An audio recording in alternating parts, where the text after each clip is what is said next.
আসসালামু আলাইকুম রহমতুল্লাহ।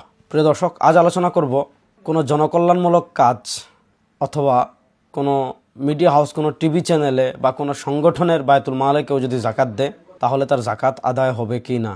আল্লাহ তাআলা সূরাতুত তওবার ৬০ নম্বর আয়াতে জাকাত আদায়ের যে খাতগুলো বর্ণনা করেছেন, সেই খাতের মধ্যে একটি খাত তো রহিত হয়ে গিয়েছে। ওই খাতগুলো ছাড়া অন্য কোনো খাতে কেউ যদি জাকাত দেয় তাহলে তার জাকাত আদায় হবে না।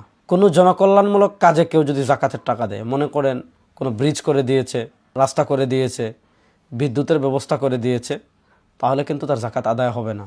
ঠিক তেমনিভাবে কোনো মিডিয়া হাউসে সে টাকা দিয়েছে, যে জাকাতের টাকা দিয়েছে, যে টাকা দিয়ে মিডিয়ার বিভিন্ন উন্নয়নের কাজ হয়েছে, তারও জাকাত আদায় হবে না। সংগঠনের বায়তুল মালে জাকাতের বিধান হলো, যদি সংগঠন ওয়াকিল হয়, অর্থাৎ আল্লাহ তাআলা জাকাতের যে খাতগুলো বর্ণনা করেছেন, যদি সংগঠন ওকিল হয়ে সেই খাতে টাকা ব্যয় করে, অর্থাৎ সংগঠন উকিল হয়ে জাকাত উসুল করেছে, তারপর আল্লাহ তাআলা যে খাত বলেছেন সেই খাতে ব্যয় করেছে, তাহলে জাকাত আদায় হয়ে যাবে। যেমন আমরা মাদ্রাসায় জাকাত দিই।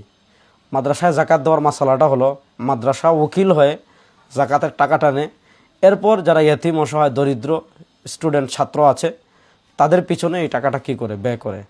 সংগঠনের ক্ষেত্রেও একই মশালা।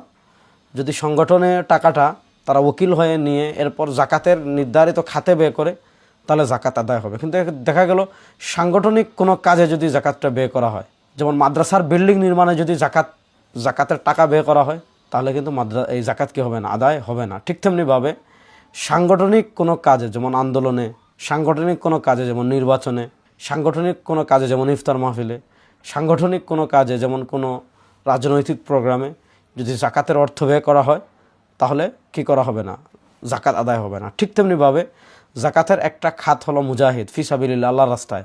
বর্তমান এই প্রচলিত সিস্টেমের এই রাজনীতির কাজে ফি সাবিলিল্লাহ বলে তাবিল করে যদি আপনি জাকাত আদায় করেন এবং রাজনৈতিক কাজে ওই জাকাত ব্যবহার করেন, তাহলে কিন্তু আপনার কি হবে না, জাকাত আদায় হবে না। এ সকল মাসালার ক্ষেত্রে আমরা অবশ্যই সতর্ক থাকতে হবে। আল্লাহ তাআলা সব ধরনের মাসআলা যাচাই বাছাই করে আমাদের ফরজ বিধান জাকাত আদায় করার তৌফিক দান করুন। আসসালামু আলাইকুম রহমতুল্লাহ।